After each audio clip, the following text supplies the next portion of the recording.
Hello, good people. This is Sherry with Sherika Originals.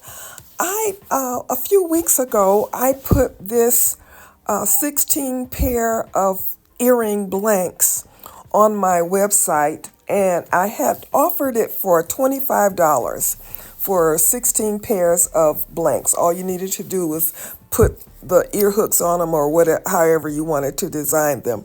Nobody bought them, so I decided to go ahead and put them together and take them to my show that I have. So that's what I'm doing here, is just going to put them together and show you how they look. I thought I was offering a heck of a deal, 16 pair of earrings already designed, but I don't know, I guess I didn't market them well enough. This is the pattern before I cut it. This is hand painted by me, and I really enjoy doing this. And the material is acrylic. Here's my messy work table. I'm just using wire to make ear hooks on these. All of these are going to have ear hooks that I made. There are a few pair that are studs. I don't know if I'm going to get to work on the studs or not, but I'm just doing my thing.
Okay, I think this is all I'm going to work on for now. I think I have about 5 pair that are ready to go on the display. I'm going to sell these earrings for between $15 and $20 a pair. So with the 5 pair that I have here, that's between $75 and $100. So if I had bought these from myself, it would have been an investment of $25. All right, this is Sherry saying, give me a thumbs up, comment. You know the drill. This is Sherry saying, as always, be blessed.